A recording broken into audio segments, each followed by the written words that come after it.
tiendrai le serment que je fais à Abraham ton père. Je multiplierai ta postérité comme les étoiles du ciel.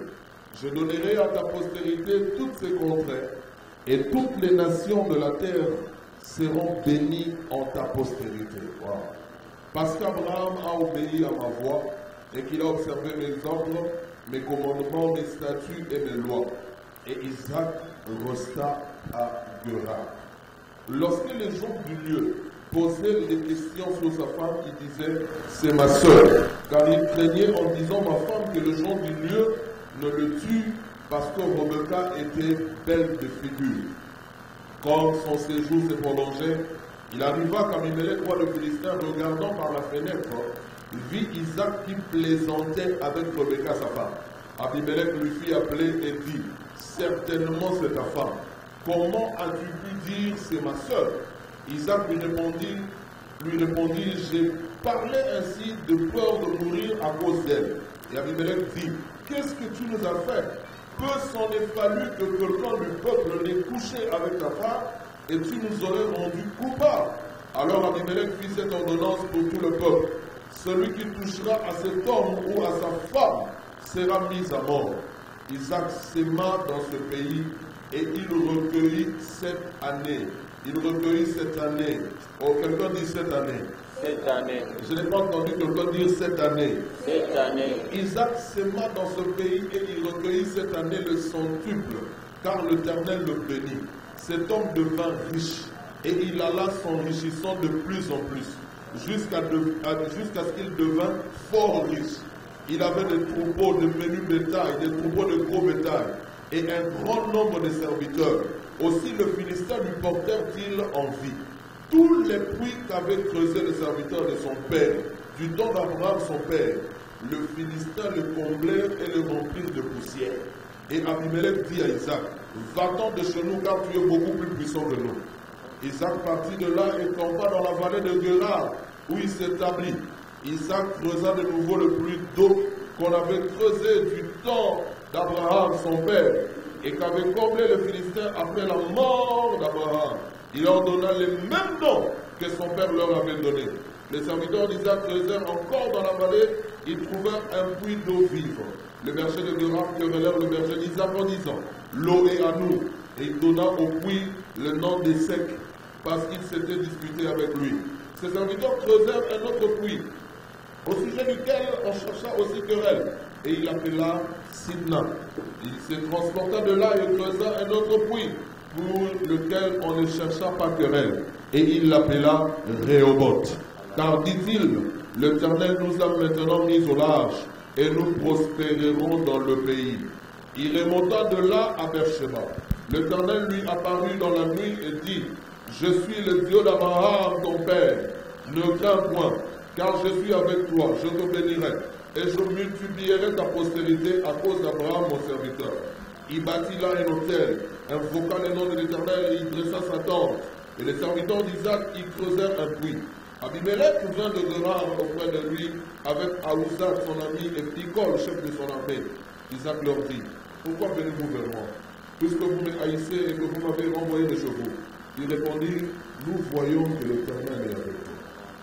C'est pourquoi nous disons qu'il y ait un serment entre nous et toi, et que nous fassions alliance avec toi. Jure que tu ne nous feras aucun mal, de même que nous ne t'avons point maltraité, que nous t'avons fait seulement du bien, et que nous t'avons laissé partir en paix. Tu es maintenant béni de l'Éternel. Isaac leur fit un festin, et ils mangèrent et burent. Ils se levèrent de bon matin, et se lièrent l'un à l'autre par un serment. Isaac les laissa partir, et le quittèrent en paix. Ce jour même, ce même jour, les serviteurs d'Isaac vinrent lui parler du puits qu'il creusait et lui dire, nous avons trouvé de l'eau. Et il l'appela Shiba. C'est pourquoi on a donné à la ville le nom de Beersheba jusqu'à ce jour. Je peux m'arrêter là. Nombre chapitre 21. Nombre 21. Verset 14. Verset numéro 14. Verset 17. Verset 17. Et verset 18. Verset 18. Nombre 21, 14, 17, 18. C'est pourquoi il dit dans le livre de guerre de l'Éternel, Vaheb, en Soufa, et le torrent de l'Arnon. Verset 17. Alors Israël chantait ce cantique. Monte, puis, chantez en son honneur. Puis que les princes ont creusé, que le grand du peuple ont creusé avec le sceptre, avec leur bâton. Quelqu'un acclame la parole du Seigneur. Moto moko betela banankolo maboko. Oh, acclame cette parole, ça va te bénir. Betela lo banankolo maboko malamu. Ça va te bénir. Ekopambola yo. Alléluia. Amen. Alléluia, bien-aimé. Amen. Ce matin, nous continuons dans la même lancée que celle du dimanche passé où nous avons sur le pas. Natokeli kokoma na likanisi moko ya yango elekaki ya koloba ete kotika te. N'abandonne pas. Kotika te. Et la perspective que nous allons toucher ce matin, Et lolenge toloba na tongo lelo, c'est dans le sens de... Prenez ça comme sous-thème.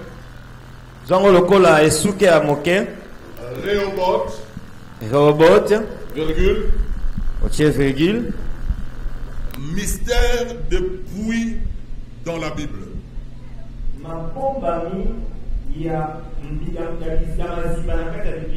Ce matin, nous continuons avec le thème central. N'abandonne pas.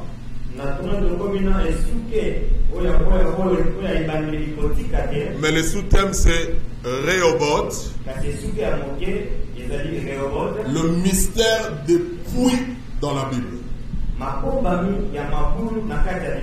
Alléluia. Amen. Avant de commencer cette prédication,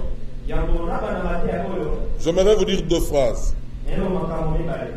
La première, si tu abandonnes dans la vie, si tu abandonnes, tu donnes facilement la victoire à l'ennemi sur lequel tu as déjà reçu la supériorité.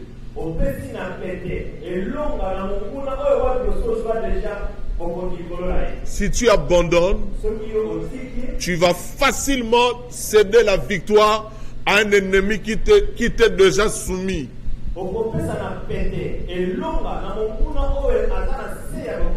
Laissez-moi vous rappeler qu'aucune adversité, aucune inimitié qui viendra contre toi ne te sera supérieure.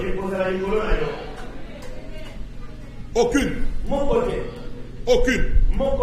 Dieu a promis qu'il te donne la supériorité sur les nations.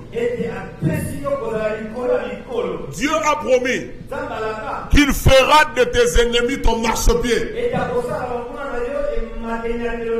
Alléluia. Amen. Que l'oppression de la vie ne te trompe pas. Deuxième phrase que j'ai à te dire avant de commencer la prédication. Même ce que Dieu t'a promis de manière spectaculaire, même cette chose-là, elle se fait attendre. Ce n'est pas parce que Dieu a dit que tu auras facilement la chose. Non. Que tu auras immédiatement la chose, non. Les bonnes choses se font attendre. Les bonnes choses se font attendre. Et une des caractéristiques de la vie chrétienne, c'est la patience, c'est la persévérance. Dis à ton voisin, n'abandonne pas. Alléluia. Amen. Là alors je commence la prédication. Le mystère des puits dans la Bible. Les Écritures évoquent de nombreux puits comme étant des lieux de convivialité, des lieux de rencontre. Dans les régions fertiles de l'Égypte ou de la Syrie, l'eau était donnée par des fleuves.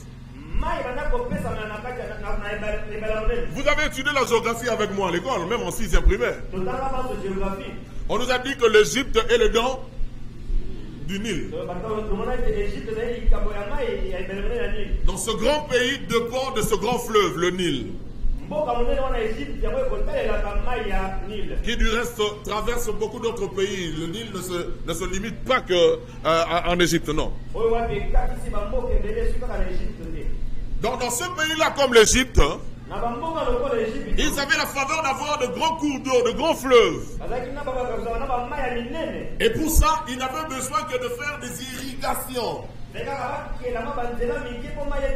Donner à cette eau de tracé, de direction, de conduite, pour que cette eau accède à leur fleuve, accède à leur ville, accède au village, ainsi de suite. Mais en Israël, il n'y avait pas de grands fleuves. Et pour avoir de l'eau, il fallait creuser de puits. Voilà l'importance de puits dans la Bible par rapport à l'histoire d'Israël. De puits étaient des conduits artificiels creusés pour accéder à de l'eau souterraine, à une source d'eau souterraine.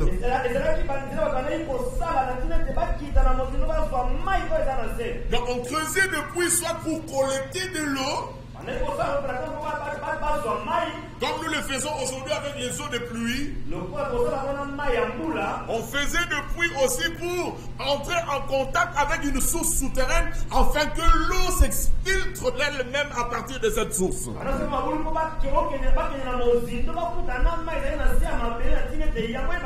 Comme aujourd'hui on fait avec des forages. Donc les puits étaient de citernes ou de fosses. Ça pouvait être grand, ça pouvait être petit de taille, ça pouvait être public, ça pouvait être privé.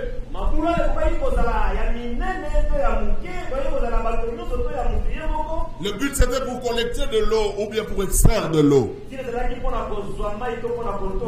Dans la Bible, le terme puits et le terme source sont parfois utilisés de manière interchangeable.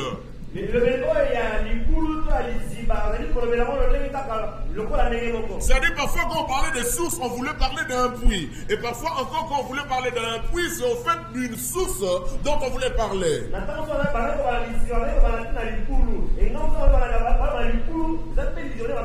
Mais retenez une chose. Le puits est artificiel. Mais la source est naturelle. C'est ça la différence. Le puits est artificiel. C'est-à-dire c'est l'œuvre de l'homme, merci mon frère. Mais la source, elle est naturelle, créée par Dieu. Donc en ce temps-là, le puits avait une grande importance par rapport à son contenu, c'est-à-dire l'eau. Et ça n'a pas changé d'ailleurs jusqu'à aujourd'hui. Nous disons que l'eau c'est la vie. Et dans la Bible, l'eau symbolise la bénédiction de Dieu. L'eau symbolise le rafraîchissement spirituel. L'eau symbolise le vertu purificatrice de Dieu. J'ai cité trois choses. À part le fait que l'eau soit un besoin incontournable par rapport à tout ce que nous faisons.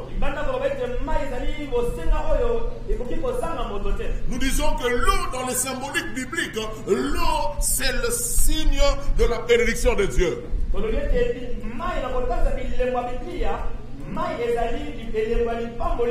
Le rafraîchissement spirituel, mais aussi de vertus purificatrices. Une autre chose qui révèle l'importance de puits. Les puits déterminaient la sédentarité.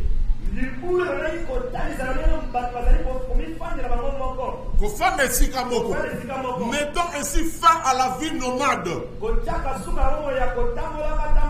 Les anciens peuples étaient pour la plupart du temps des éleveurs. Et ils cherchaient là où ils pouvaient facilement trouver de la verdure, du pâturage pour leurs brebis, mais aussi de l'eau, surtout de l'eau. Et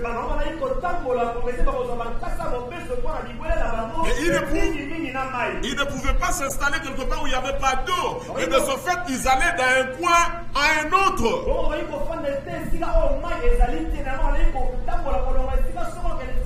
Ce qui fut même la condition d'Israël pendant un temps. La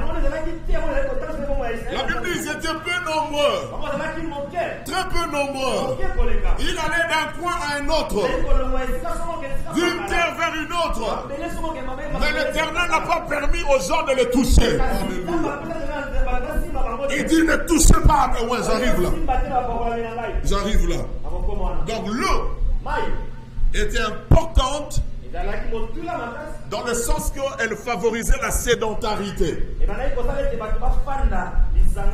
La vie s'organisait, les villes s'étaient bâties, le village s'élevait autour des points d'eau ou à proximité de points d'eau.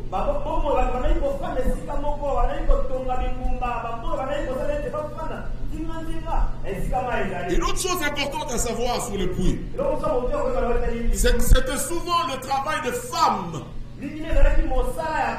d'aller chercher l'eau au puits. Un travail pénible et quotidien. Mais c'était un travail qui se voyait être agréé, qui se voyait être agrémenté par le fait que le puits constituait un lieu de rencontre, de causerie, des échanges.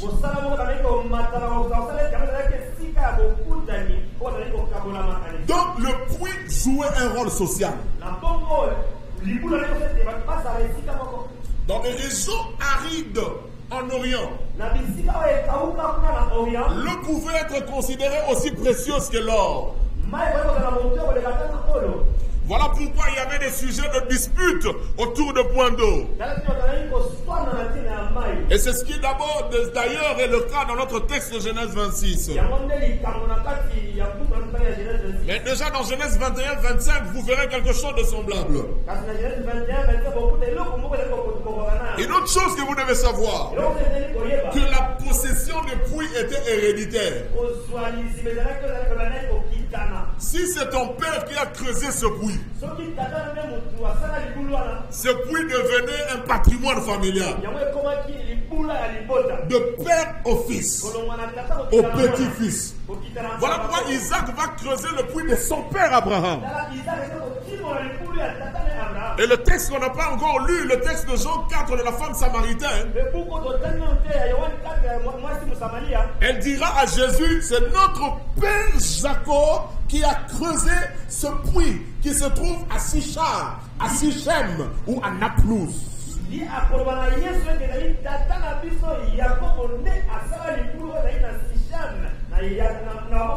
Ok.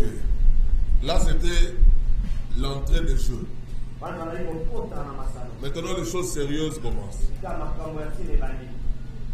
De nombreuses rencontres ont eu lieu autour de puits. Je vais vous citer 4. Rapidement. La première rencontre qui a eu lieu autour de puits, c'est dans Genèse 24, 15 à 21. Il est question du serviteur d'Abraham, Eliezer de Damas. Lorsque son maître Abraham lui a envoyé pour chercher une épouse, une femme à son fils Isaac. Eliezer de Damas arrive au puits, incapable d'influencer une femme, incapable de savoir quelle serait la volonté de Dieu. Il s'est réfugié dans la prière. Il a demandé un signe fort à Dieu. La fille qui acceptera de m'abreuver moi, mais aussi de donner de l'eau à boire à mes chameaux. 10 chameaux. Un chameau a la capacité d'avaler jusqu'à 80 litres.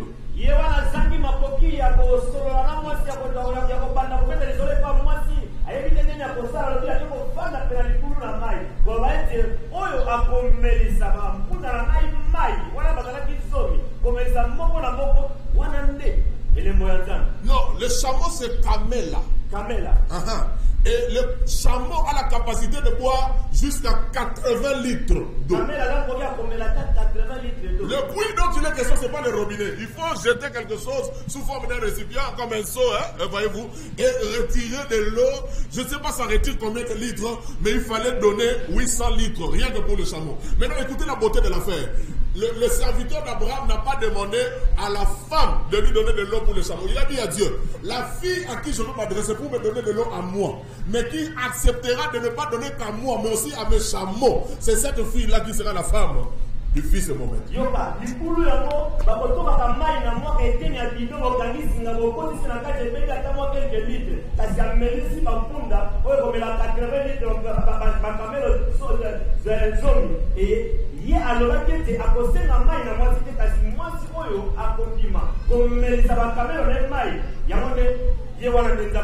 Et ce serviteur a demandé de l'eau à Rebecca.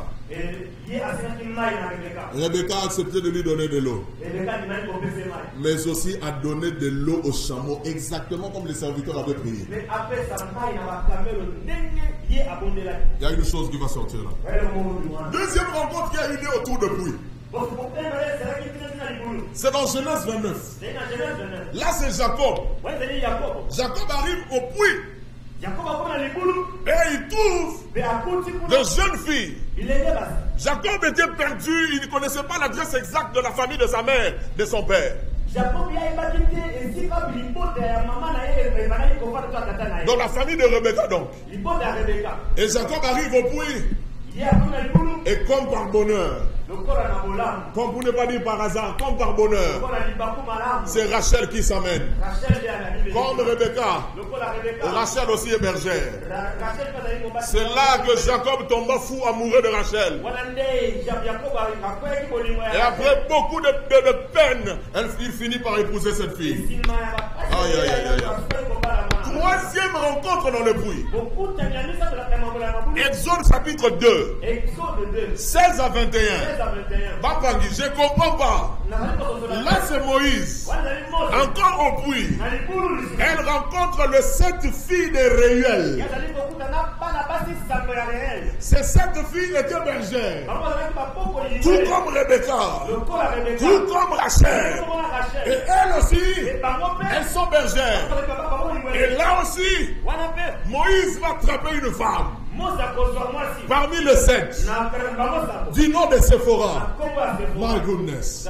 Dans le Nouveau Testament, dans Jean chapitre 4, Jésus, au bord d'un puits, va rencontrer une femme. Encore une femme. Mais celle-là n'était pas bergère. Celle-là, c'était une prostituée. Et celle-là, Jésus ne va pas l'épouser. Mais avec elle, Jésus va parler du mariage. Jésus lui dit, appelle-moi ton mari. Il dit, je n'ai pas de mari. Jésus lui dit, tu as dit vrai. Parce que tu en as eu 5. Et ils n'étaient pas tous tes hommes. Et celui avec qui tu es maintenant n'est pas ton mari. Je parle à une fille. J'ai même du kilo à t'appeler soeur. Je parle à une fille. Si tu sors avec le mari d'autrui, laisse tomber. Sinon tu iras au puits à 12h alors que les amis sont allés à 6h. Lorsque les amis auront de l'eau fraîche, toi tu auras de l'eau tiède, frappée par le soleil. Parce que seulement tu sors avec l'homme qui n'est pas ton mari. Je ferme cette parenthèse que je rouvrirai plus tard. Dans les 3 récits cités, Genèse 24, Genèse 29, Exode 2, nous voyons des similitudes. Nous voyons quelques traits qui se ressemblent. Oh mon Dieu, il y en a combien? Il y en a 8, mais je vais couler rapidement. La première chose, dans tous ces 3 textes, on parle de bergères. On parle de femmes qui sont bergères. Les femmes peuvent faire le travail des hommes. Je ne sais même pas s'il existe un travail des hommes. Mais les hommes avaient décidé qu'il y a des choses qu'eux devaient faire que les femmes ne devaient pas faire. Mais moi je crois que les femmes peuvent faire le travail des hommes.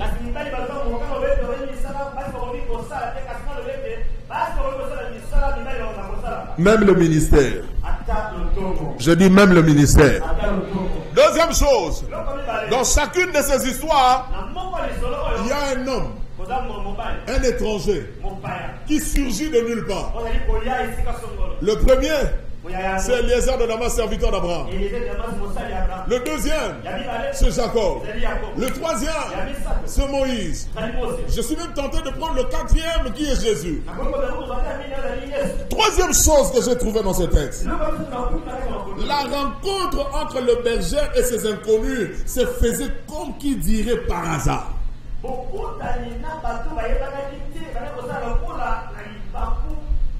Mais c'est semblant de hasard. c'est en réalité la trace de la main invisible de Dieu qui semble diriger les événements de la vie pour faire advenir quelque chose d'heureux dans la vie d'un homme. Je suis en train de t'annoncer que dans le silence, Dieu agit pour toi. Et il y a des choses qui vont arriver à partir de ce jour, jusqu'à la fin de tes jours. Ça sera comme des situations hasardeuses, mais au travers de laquelle tu finiras par discerner la main invisible de Dieu.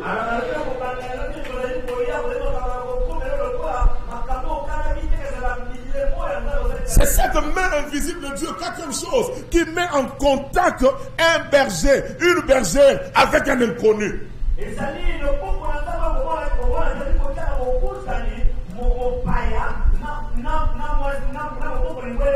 Et dans ce cas de figure, nous voyons que cette femme qui entre dans la vie de ces hommes, ces femmes deviennent pour ces hommes des porteuses de la vie. Des porteuses de la vie. Chaque femme est une porteuse de la vie. Ah, ça c'est un culte d'hommes, mais les femmes ne sont pas venues. La Bible dit celui qui trouve une femme trouve un. Chaque femme est une porteuse de la vie. Maintenant, la chose qui m'a ébloui, lorsque je remarque les 3 puits de l'Ancien Testament et même celui du Nouveau Testament, il est question du mariage. Il est question du mariage. Et quand je vais approfondir avec l'histoire d'Isaac, vous verrez qu'il est question des alliances. Le mariage est une alliance forte, une alliance sacrée, un partenariat puissant qui dans les 3 cas a produit des effets, de fruits, des enfants célèbres et influents. D'Isaac et Rebecca naquit Jacob. Pour ne pas citer Ésaü. De Jacob et Rachel naquit Joseph. Pour ne pas citer Benjamin. Et Moïse avec Séphora ont eu des enfants influents. Gershom pour ne citer que lui. Et le contact de Jésus avec la femme samaritaine a produit quelque chose de fort que nous appelons dans la Bible la vie éternelle. Je prie Dieu qu'en cette année, je parle de cette année 2021, que tu rencontres le partenaire de ta destinée avec lequel vous allez produire des résultats. Mon frère, je ne parle pas que du mariage. Même le partenaire d'affaires, même le partenaire d'entreprise, même le partenaire d'organisme, vous allez créer des start-up. Vous allez mettre sur pied des grandes idées que Dieu a placées en vous. J'étais en train de déclarer, de prophétiser qu'en 2021, tu vas rencontrer les partenaires de ta destinée. Ouais. Écoutez, ce que vous allez faire avec vos partenaires subsistera même après votre mort. Même après votre mort, l'entreprise que vous allez initier va continuer. Même après votre mort, si le lien du mariage est brisé, vous allez laisser des enfants. Ils auront des enfants. Ils auront des enfants. Jusqu'à ce que Jésus revienne, on continuera à citer ton nom sur la terre des hommes. Alléluia. Voyez, l'eau de pluie est hautement important et symbolique. Elle est porteuse de vie et de fécondité. Tant pour des hommes que pour des troupeaux. Prenez les troupeaux comme l'image des entreprises. Alléluia. Une autre chose importante que j'ai découvert dans ce texte, c'est que il y a un mystère autour de Pouille. Autour de Pouille, Il y a deux choses qui vont se passer. Tu seras en train de voir comment Dieu est capable d'exaucer ta prière point par point. Tu seras spectateur en train de voir la bouche ouverte. Oh, tu seras en train d'être étonné de voir comment ton Dieu n'a jamais rejeté aucune de tes prières. Je suis en train de te dire que toutes les prières que tu as adressées aux oreilles de Dieu, même celles que tu as oubliées, Dieu ne les a jamais oubliées.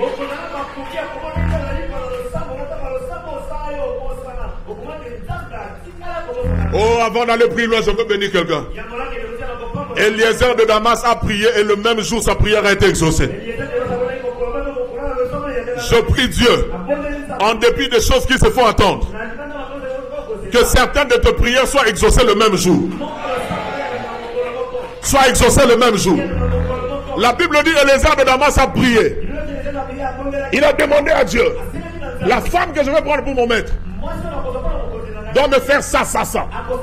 Et quand il demande de l'eau à Rebecca, Rebecca lui donne de l'eau à boire. Le monsieur s'assied. Et le Rebecca lui dit, assieds-toi. Je vais abreuver ta bête. Rebecca a commencé à puiser. Ça a pris combien d'heures, je ne sais pas. Rebecca a abreuvé tous les 10 chameaux d'Eliezer.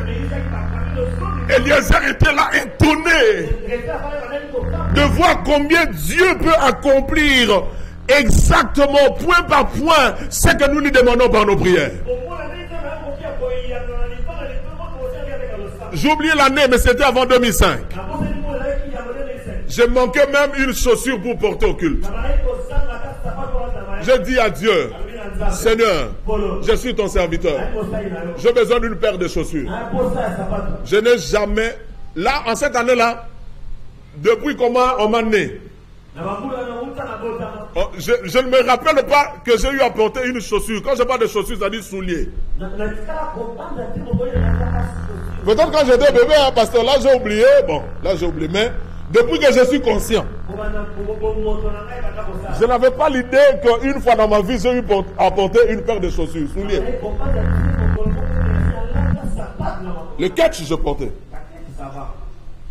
Il y avait même un catch que je portais. J'ai toujours prié pour que Dieu pardonne le monsieur qui a conçu ça.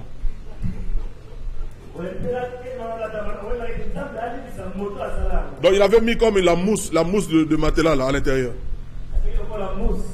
Et quand tu as porté ça, tu as marché jusqu'au rond-point. Toute la sueur de ton corps va atterrir là-bas.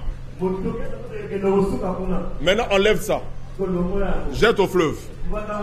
Tu peux remplir des rames et des rames de poissons parce que tous vont mourir formant les comme ça. Une fois j'arrive chez les gens comme ça avec cette chaussure. Oh, la famille Moutef. On prie avec eux à la KDC. S'ils me suivent, ils vont se rappeler. Donc je vais leur révéler quelque chose que j'ai fait ce jour-là sans qu'ils sachent que c'était moi. J'arrive dehors de la parcelle, la soeur me dit non frère, entrons. Je suis entré. J'ai dit mettons des chaises ici. Il dit non, c'est l'heure de manger, tu dois manger avec nous. J'ai dit non, je suis pressé. Il dit non. Si tu oses partir, on va t'accuser chez maman. Maman était à la cuisine.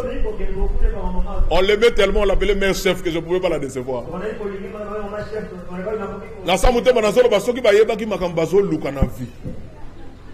Je suis entré.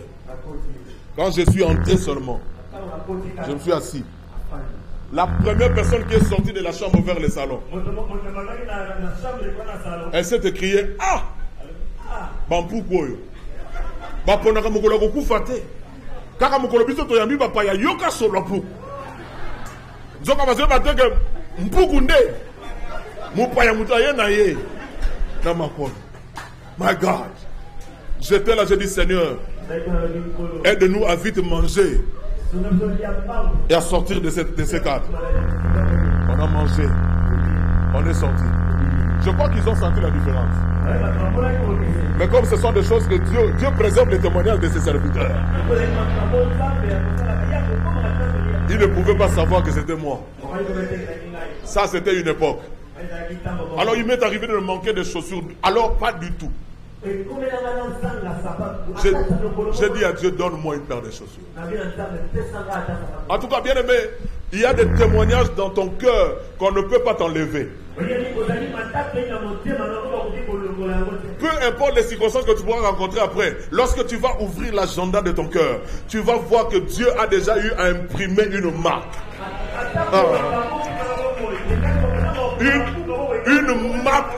Une marque de capacité et de fidélité divine. Quand je finis de prier, je dis Amen. Je ne savais pas ça viendrait d'où. Parce que nous, on a passé un moment dans la famille où même pour prendre du thé, tu devais chercher ton pain.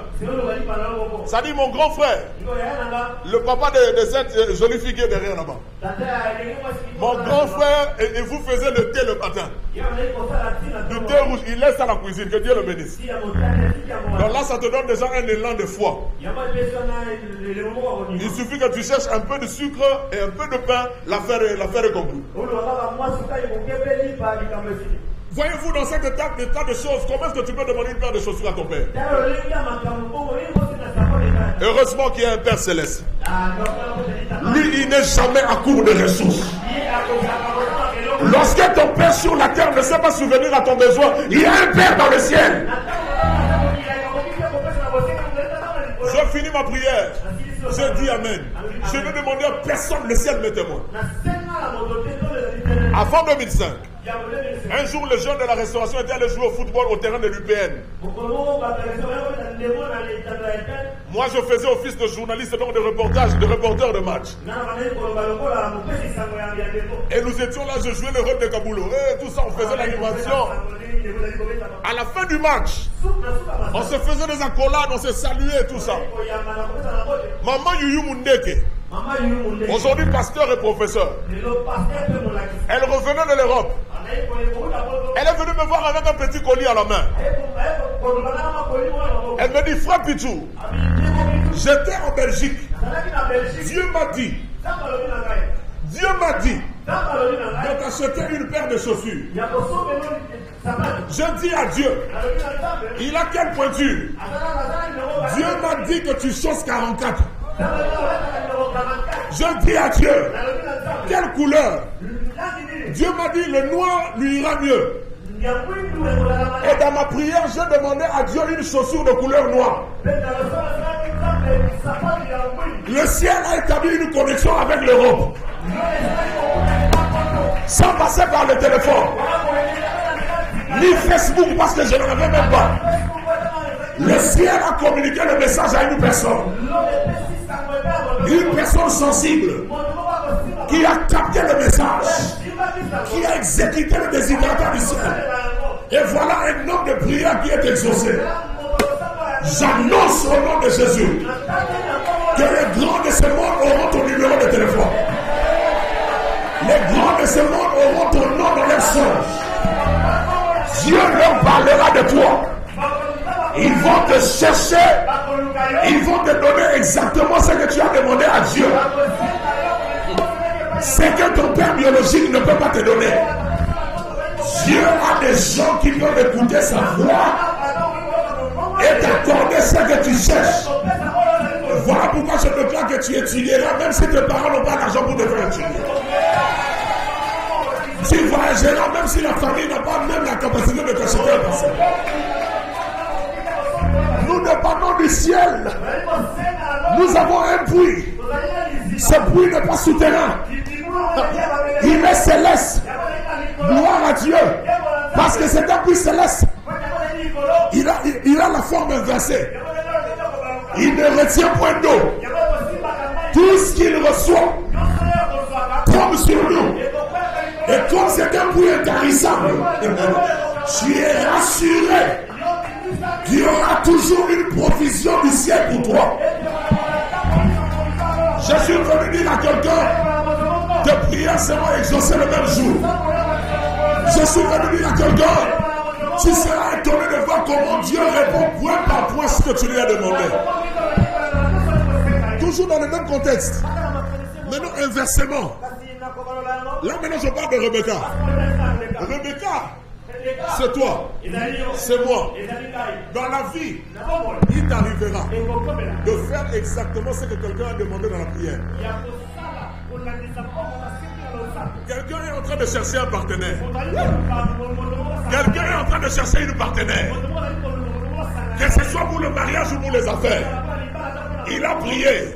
Seigneur, l'homme, la femme de ma destinée devra être comme ça. Devra porter ça. Devra parler comme ça. Devra se comporter comme ça. Et toi, sans le savoir, tu seras en train de manifester une sollicitude naturelle, mais qui en réalité a un soubassement surnaturel.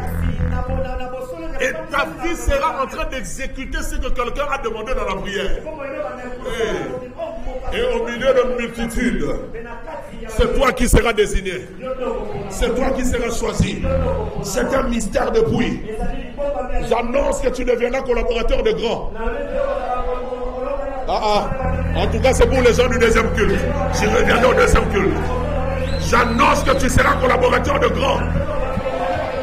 L'OMS peut te prendre pour partenaire. OMS peut te prendre pour partenaire. Toi, individu. Pas seulement le gouvernement. Toi, individu. Qu'est-ce qui s'est passé en Libye? Dernièrement, il y a eu des catastrophes au niveau des ports. Je ne sais pas si vous avez suivi ça. Il y a eu des incendies en Libye. Le président Macron est descendu. On lui a dit, comme tu es venu, ne donne pas l'argent au gouvernement. C'est passé à la télévision, je vous dis. Ce sont des aventuriers, des escrocs, des roublards. Macron a dit au micro devant la chaîne de France 24. La France va soutenir le peuple libyen. Mais ça va se passer par les ONG. Vous comprenez ça? La France débloque des millions d'euros. Au lieu de remettre ça entre les mains du gouvernement, il donne ça entre les mains des individus qui dirigent les ONG. Toi, tu es le prochain. Oh, je disais que toi, tu es le prochain. De PNUD va te chercher. Si je suis un homme de Dieu, ce que je dis va arriver. Des grands organismes, des grandes fondations vont te chercher. Il y a des fondations Carter. Il y a beaucoup de fondations qui pèsent en milliards et en millions. Ils seront en connexion avec toi. Ils vont te chercher pour que tu sois leur collaborateur. Il y a des choses qui se passent dans ce puits. Et ça va t'arriver. Tu seras défendu. Tu seras défendu par un parfait inconnu.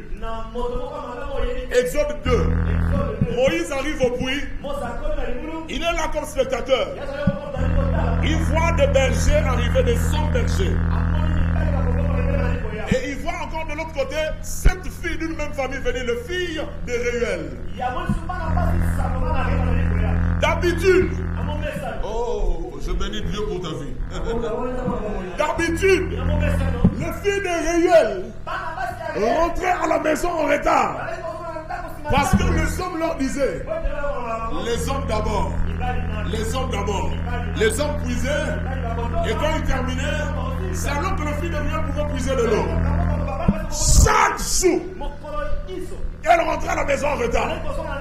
Mais ce jour-là, Moïse est venu.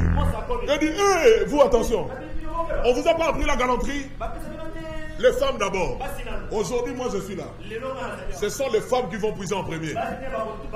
Les filles de Réuel ont puisé de l'eau. Elles sont rentrées à la maison. Écoutez ce que la Bible dit. Dans Exode 2, 18.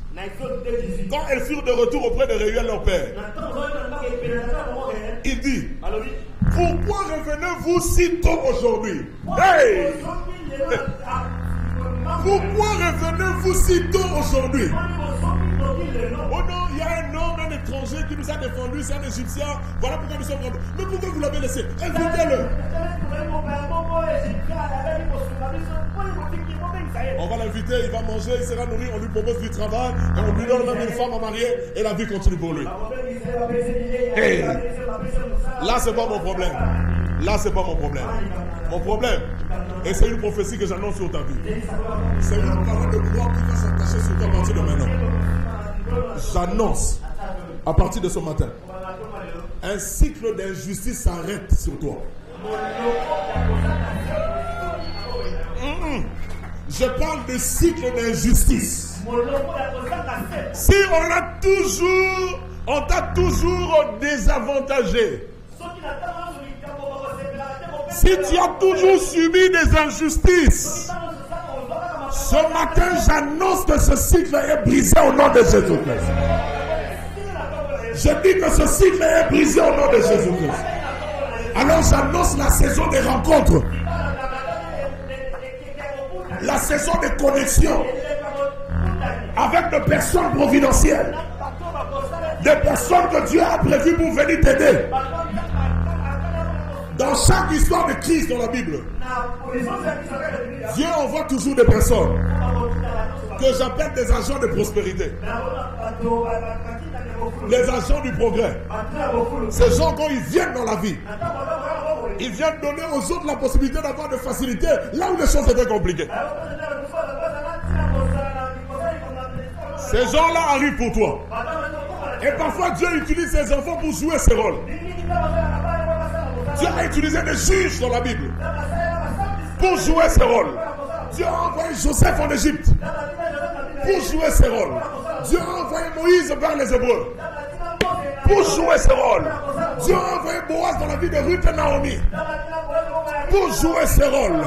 Dieu a envoyé Jésus pour sortir l'humanité de la crise qui a débuté depuis Éden.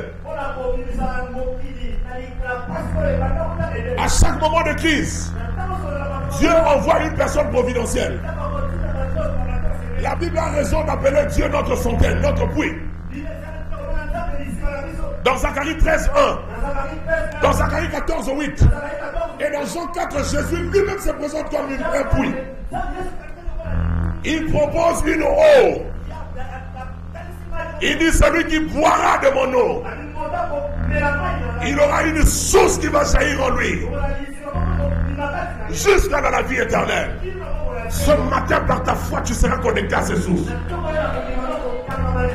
Alléluia. Le texte de Genèse 26 est tellement riche. Le temps me faisant défaut, je vais aller avec une étude textuelle rapidement, verset par verset. Aïe. Premier verset. Je suis dans Genèse 26. C'est à cause d'une crise naturelle, une famine, que Isaac quitta sa ville, son pays, pour aller vers Guérar chez le Philistin.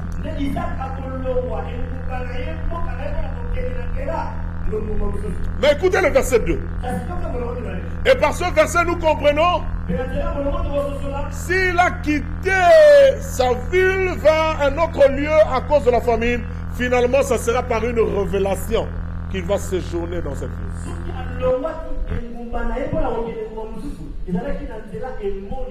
C'est une étude biblique que je suis en train de préparer par rapport à la suite de nos études de mercredi. Comment réparer avec Dieu lorsque tu as mal commencé? Comment rentrer dans la volonté de Dieu? Ça viendra un mercredi. Maintenant écoutez, Dieu lui dit, demeure dans le pays que je te dirai. Là c'est le verset 2. Au verset 6, la Bible dit, Isaac resta à Guérar. Écoutez le peuple de Dieu. Le verset 2 et 6 nous révèlent que la bénédiction se trouve dans la volonté de Dieu. La bénédiction se trouve dans la volonté de Dieu.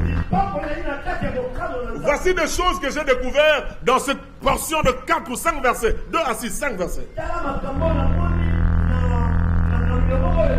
Le verset 3 nous révèle que lorsqu'on est dans la volonté de Dieu, lorsqu'on obéit la volonté de Dieu, la présence de Dieu nous est assurée. Il lui dit, je serai avec toi. Deuxième chose, quand on est dans la volonté de Dieu, la possession et les conquêtes te seront garanties. Écoutez, quand tu es dans la volonté de Dieu, tu finiras par réaliser de grandes choses. Je parle de grandes choses. Non seulement ça, la bénédiction ne s'arrêtera pas avec toi. Dans la volonté de Dieu, la bénédiction est toujours transgénérationnelle. Oh. Écris ça. Dans la volonté de Dieu, la bénédiction est toujours transgénérationnelle.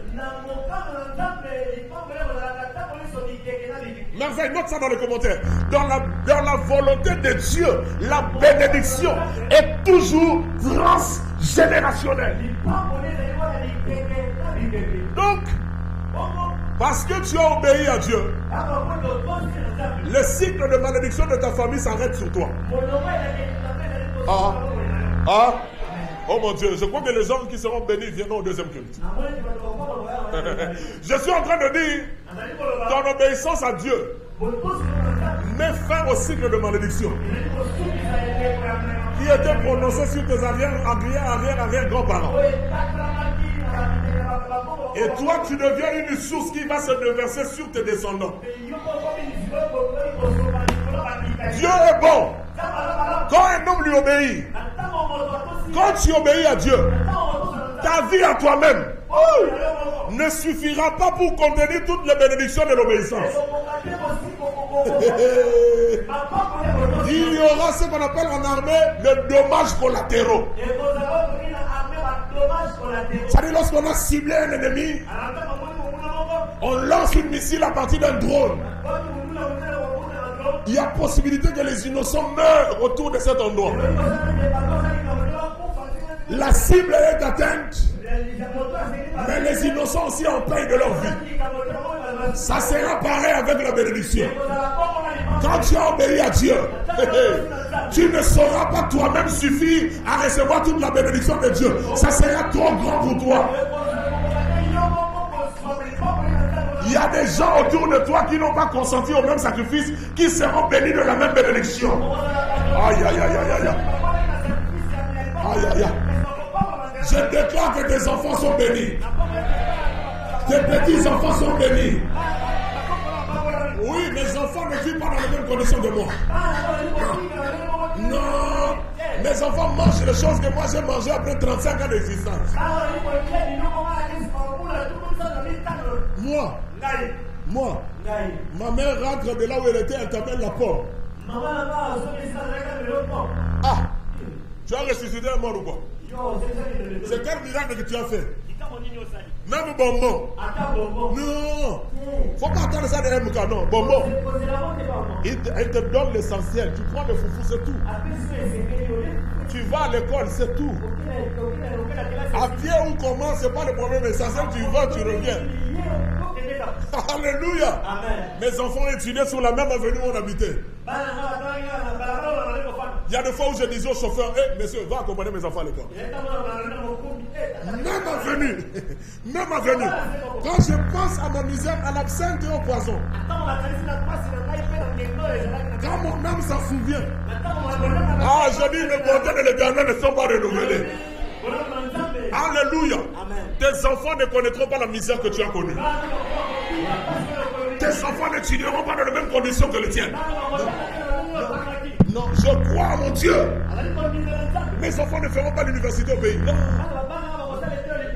Je sais que le niveau va être haussé. Je sais, je crois ça. Et je prie Dieu avant que je ne meure, je sois ministre de l'éducation de ce pays. Pour restaurer les choses, réarranger les choses. Mais je crois qu'en tant que des élites, il faut qu'ils aillent à Harvard. Ou à Yale. Ton à Yale. Ça va comment à l'université?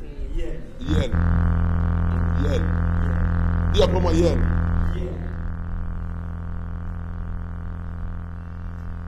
Écoutez, l'obéissance confirme et maintient en vie les alliances anciennes.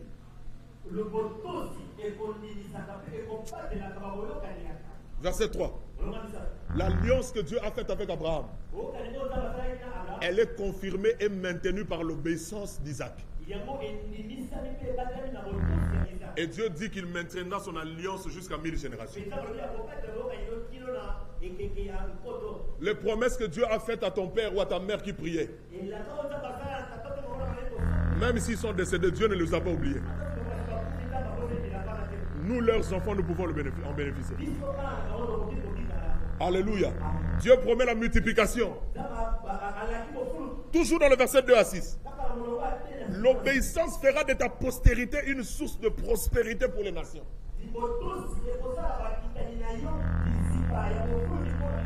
Maintenant, le verset 7 à 10. C'est un triste épisode. Isaac a menti. Isaac a menti que Rebecca n'était pas sa femme, que Rebecca était sa sœur. Parce qu'il a eu peur que quelqu'un l'envie. Et pour la prendre de force, cette personne se verrait obligée d'éliminer celui qui prétend être son mari pour avoir la femme pour elle-même, lui-même. Isaac a menti. Et Abimelech a découvert ça. Il dit, pourquoi tu as fait ça? Et si quelqu'un du pays avait pris ta femme que tu prétends être ta soeur, c'est sur nous que tu aurais attiré le malheur. Et Isaac s'excuse, s'explique. Église, écoutez-moi.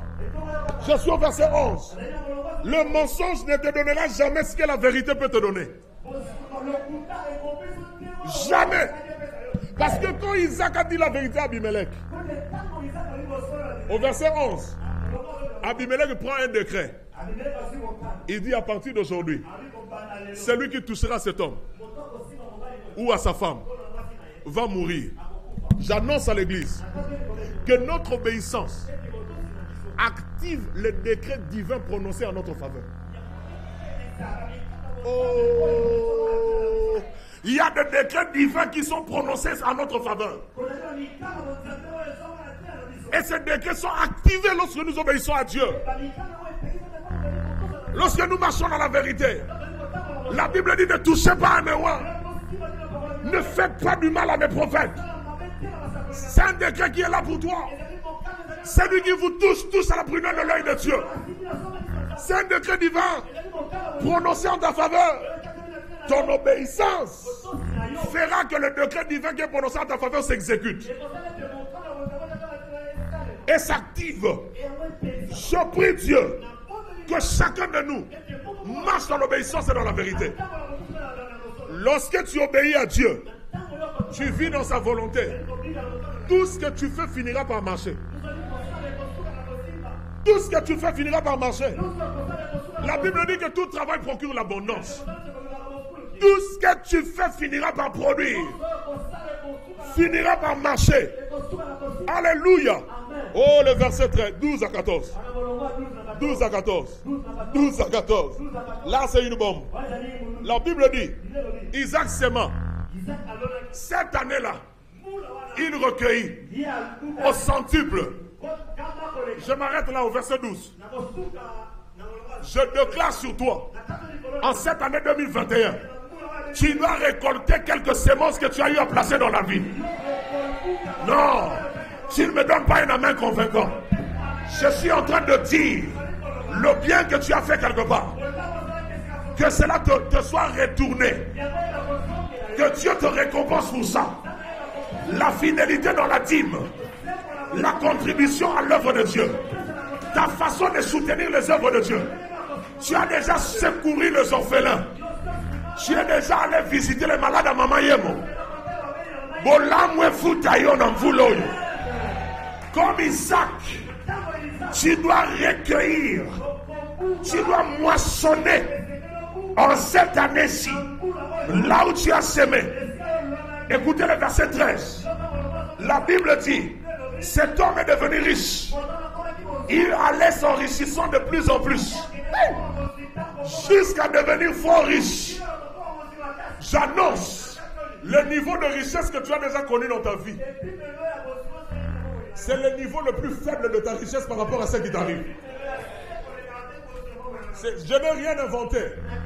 La Bible dit dans Job, la prospérité qui t'est réservée. Laissez-moi parler comme la Bible le dit. Ce que tu as connu comme prospérité semblera peu de choses par rapport à celle qui t'est réservée. J'annonce à quelqu'un, même le niveau de richesse que ton père a connu, ça semblera peu de choses par rapport à là où Dieu t'emmène. La version Semeur dit, Isaac devint un personnage important. Son importance s'accrut encore. Et il devint même un homme très puissant.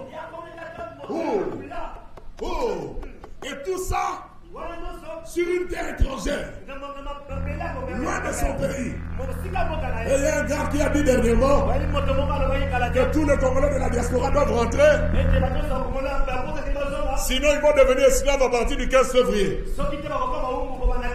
Demain c'est le 15 mars. Ça fera un mois. Et nous attendons l'accomplissement de cette prophétie farfelue.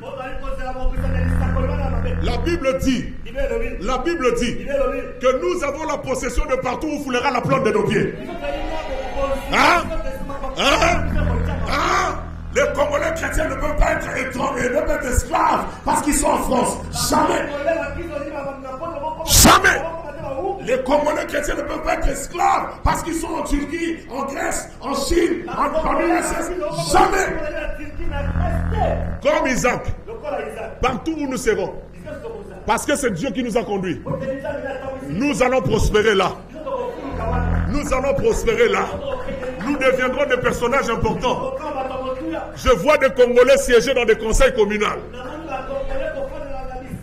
Oui, dans des communes là où ils habitent. Dans des pays étrangers.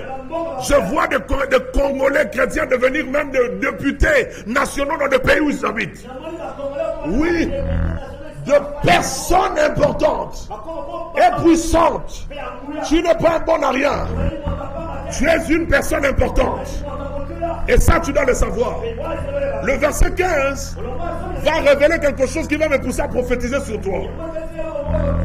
La Bible dit que les Philistins ont comblé le puits que les serviteurs d'Abraham avaient creusé. Hey! Abraham est déjà mort. Les Philistins sont venus maintenant remplir de sable le puits que les serviteurs d'Abraham ont eu creusé au temps d'Abraham. Vous savez le mystère qu'il y a ici? Il ne voulait pas que ce puits profite aux enfants d'Abraham. Parce que le puits favorisait la sédentarité. Il voulait que les descendants d'Abraham continuent à vivre comme des nomades. Des misérables, des vagabonds, des va-nu-pieds, des miséreux, de laisser pour compte. J'annonce ce matin, reçois ça, j'annonce ce matin, que tout ce qui a avalé les efforts de ton père, pour que vous les enfants ne jouissez pas du fruit de son dur labeur, que ces puissances de ténèbres vomissent ce qu'elles ont avalé au nom de Jésus. Je suis en train de te dire une parole. Le nom de ton père ne sera pas le seul héritage que tu vas porter de lui. Je reprends, et quand je recevais ça, Dieu m'a dit Kanyamanda, Kanyamanda. Je reprends, le nom de ton père ne sera pas le seul héritage que tu vas porter de lui. J'étais en train de voir dans mon esprit des contacts des hommes, des débiteurs, des gens qui ont des dettes de ton père, des gens qui se sont comportés comme des tortionnaires. C'est-à-dire des gens qui ont fait du mal à votre mère, à votre père, ou à vous les enfants, même spirituellement. Je le voyais en train de vous retourner les choses qui sont bloquées. Je voyais en train de vous retourner les choses qui sont bloquées. Écoute-moi. J'ai vu des amis de ton père que toi tu ne connais pas. Parce que tu étais trop petit quand ils étaient en relation avec ton père. Et ils ont quitté Kinshasa. Je les ai vus rentrer. Et passant par Kinshasa, ils ont cherché vos coordonnées pour vous retrouver. Et quand ils vous ont retrouvé, ils ont donné de l'argent à ceux qui voulaient faire les affaires. Ils ont payé le frais d'études à ceux qui sont à l'université. Et ils ont donné du boulot à ceux qui sont au chômage dans la maison.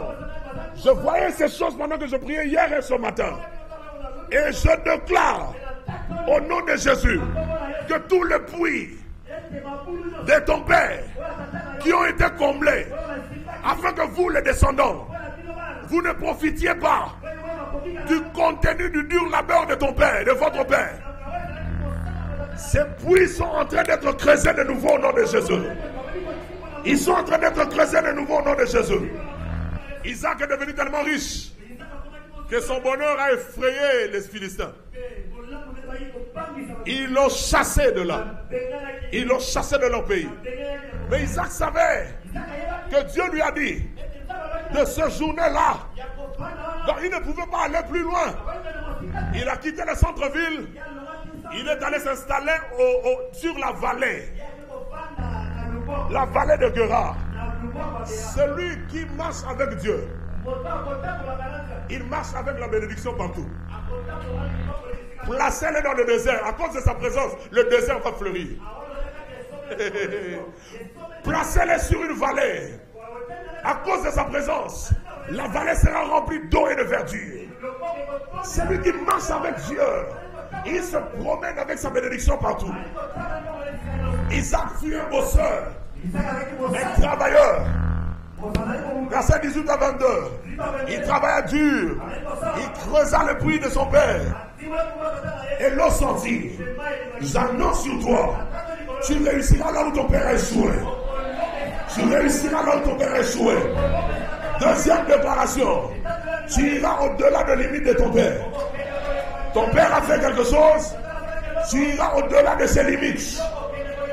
Ton père a vraiment réussi. Bravo à lui. Mais écoutez, ce qui a prospéré entre les mains de ton père sera largement amplifié entre tes mains.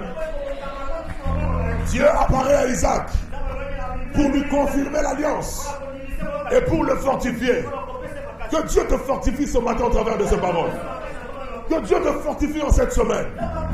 Abimelech, le verset 25 et 30, se voit obligé de se faire accompagner pour venir demander pardon à Isaac. Isaac dit, qu'est-ce que vous venez chercher? Vous m'avez chassé. Il dit, nous avions compris que Dieu t'a béni. L'heure est venue où les hommes qui t'entourent, qui se moquent du fait que tu pries, ils vont voir que Dieu t'a béni. Ils vont voir que Dieu t'a béni. Et ça, c'est sorti de la bouche d'un païen. Nous avons vu que Dieu t'a béni. Et nous sommes venus te faire alliance avec toi.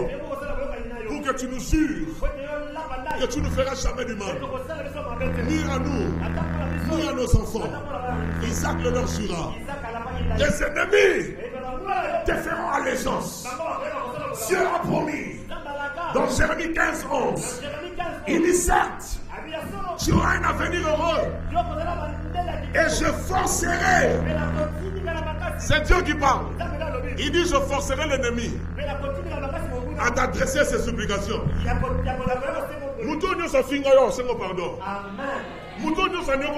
Pardon. C'est que Pénina n'a pas eu le courage de faire à Anne. Toi, tu verras tes ennemis avoir le courage de te demander pardon. Et à partir de là, le succès se multiplie dans la vie des actes. De puits en puits. Il va même jusqu'à donner des noms à des villes. Tu ne mourras pas avant de donner des noms sur des avenues. Aïe. Tu ne mourras pas avant d'avoir la possibilité de donner des noms sur des avenues. Là où nous sommes en train de bâtir, l'avenue n'a pas encore de nom. En réalité, mon voisin m'a dit, si tu fais des démarches auprès du bureau de l'État, tu peux nommer cette avenue. J'ai la possibilité de nommer une avenue, mes amis. Cette avenue va s'appeler avenue Reverendo. Comme ça, des siècles et des siècles. Écoutez, même au service de cadastre, hein, Maître Christian, même au service de cadastre, on va enregistrer une avenue qui s'appelle Avenue Reverendo. Et Google Maps, c'est la carte géographique de Google.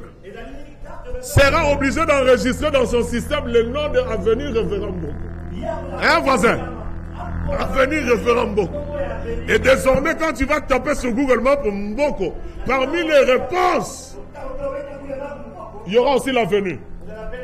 Tu ne mourras pas. Tu ne mourras pas. Avant d'avoir nommé une entreprise. Avant d'avoir nommé un jus. Le monde va consommer un jus qui va porter ton nom. Comme le lait Kaye Mania. De la famille Mania que vous connaissez. Le monde va consommer un bien qui portera un label de ta destinée. C'est la volonté de Dieu. N'abandonne pas. Ne décourage pas.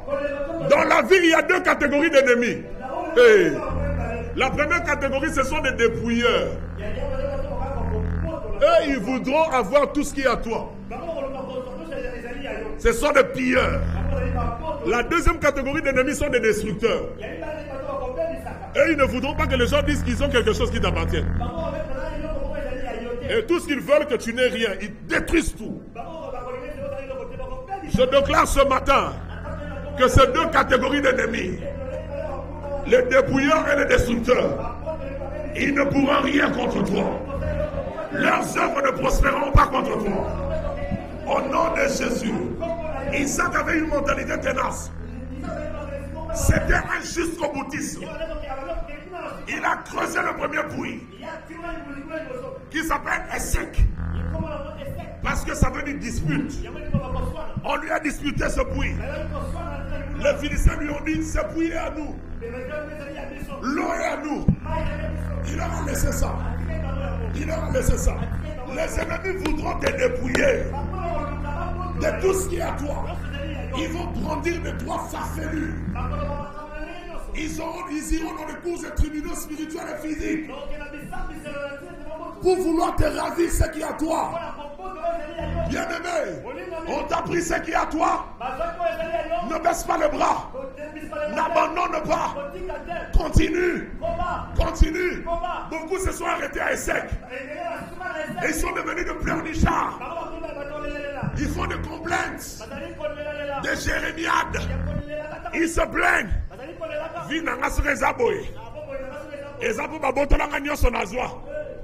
Écoute, nous ne sommes pas de cette catégorie. Essek n'a pas marché. Va encore creuser un autre puits. Isaac est allé creuser un autre puits. Celle-là, on est venu quereller. On s'est opposé. On l'a accusé. Il a appelé Sidna. Sidna venir. Opposition. Querelle. Accusation. Isaac n'a pas baissé les bras. Toi qui as baissé les bras parce qu'on a raconté faussement des choses sur ta personne. Tu as baissé les bras parce qu'on t'a accusé à tort. Reprends ton ministère. Reprends ta destinée. Reprends tes affaires.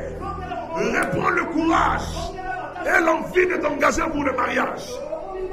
Isaac ne s'est pas arrêté là parce qu'il a compris que parfois dans la vie, l'opposition est un signe que tu es dans la bonne voie. Est un signe que tu es dans la volonté de Dieu. Isaac est allé au troisième niveau. Il a encore creusé. Il a creusé. Il a creusé. L'eau est sortie. Comme à Essek. Comme à Sidna. Mais à son grand étonnement, quand l'eau est sortie du troisième puits, il n'y a eu personne pour le troubler. Personne pour se disputer à lui. Personne pour le quereller. Personne pour vouloir lui ravir ce qui était à lui. Il a nommé ce puits Rehoboth. Rehoboth. Rehoboth veut dire large espace. Large espace.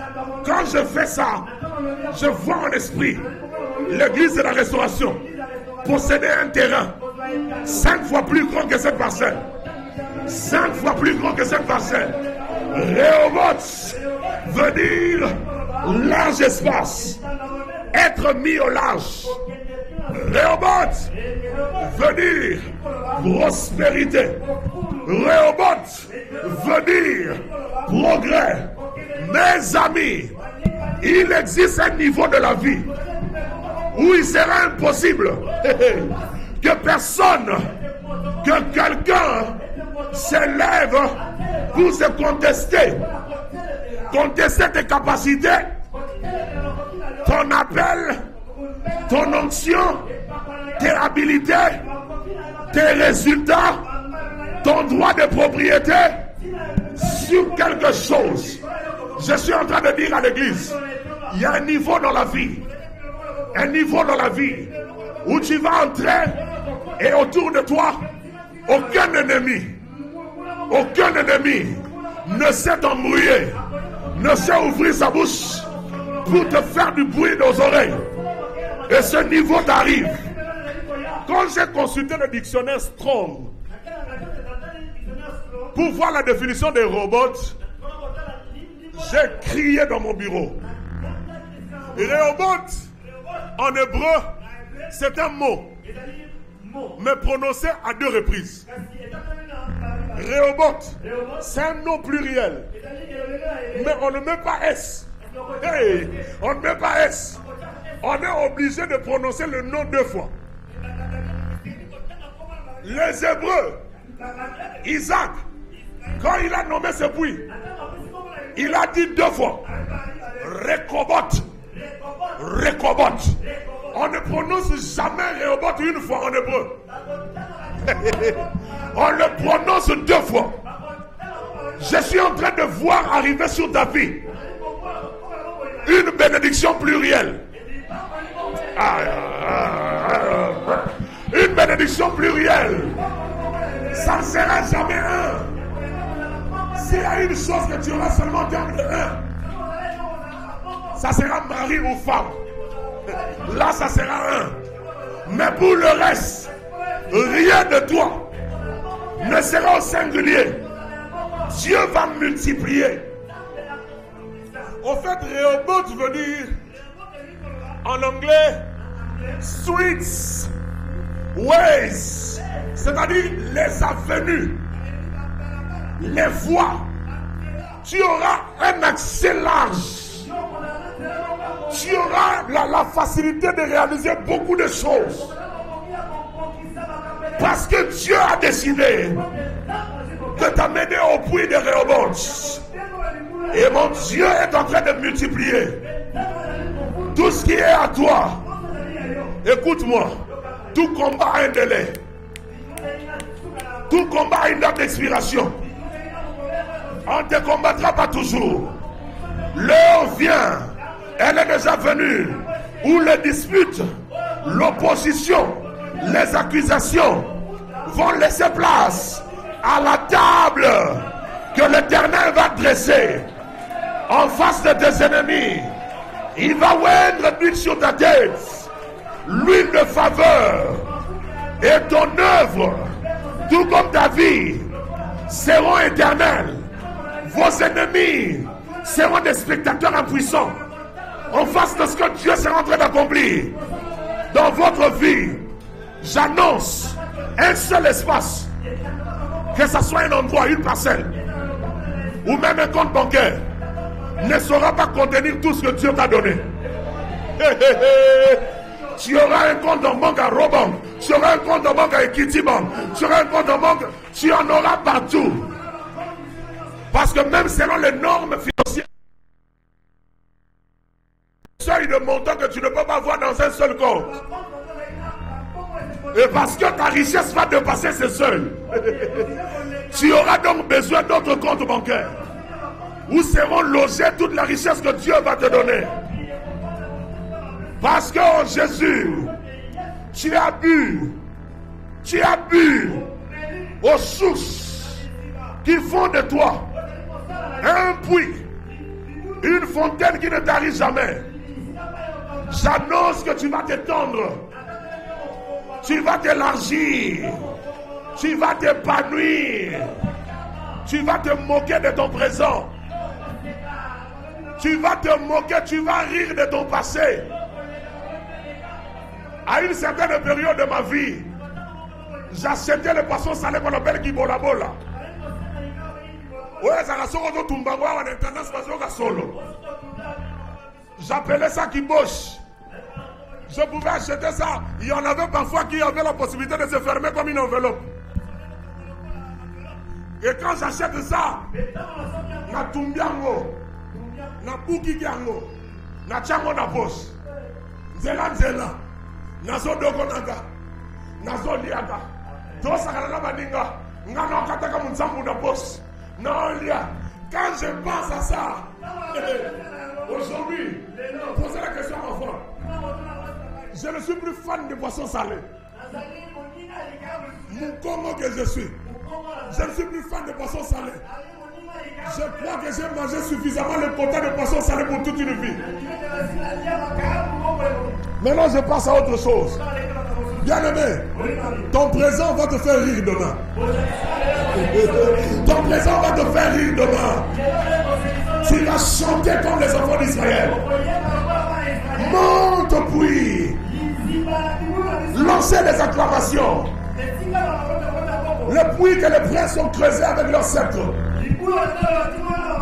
Écoutez, dans ta vie, les puits n'auront pas besoin de pelle. N'auront pas besoin de pelle. Dans ta vie, même avec un bâton, tu feras ça. L'eau sort. Je parle à quelqu'un. Tu feras ça. Et l'eau jaillit. C'est la prophétie qu'on trouve dans Nombre 21. La femme samaritaine dit, c'est là que je termine. Il dit à Jésus, le puits ici, c'est le puits que notre père Jacob a creusé. Ah bon? Donc c'est le puits de Genèse 33. C'est le puits de Sichem. Dans Jean 4, on appelle ça Sichar. La ville a changé de nom. Aujourd'hui, cette ville a encore changé de nom. Aujourd'hui, on appelle ça Naplouse. Écoutez, Jacob a vécu entre 18e et 17e siècle avant Jésus. 18e et 17e siècle avant Jésus. Il a creusé un puits. Au temps de Jésus, nous sommes au 1er siècle. Ce puits existe encore. 18 siècles après, j'annonce que ce que tu feras, ce que tu vas construire, va subsister pendant des siècles. Même après ta mort, tes œuvres vont durer. Tes œuvres vont durer. Tes œuvres vont durer. Et ta vie va relever la force de ton père. Tu vas redonner la valeur au nom de ton père. Là vraiment, si je suis prophétique ce matin, c'est autour de père et de fils. Ta vie va donner la valeur au nom de ton père. Et ta vie va connaître une sédentarité à partir de laquelle il y aura stabilité.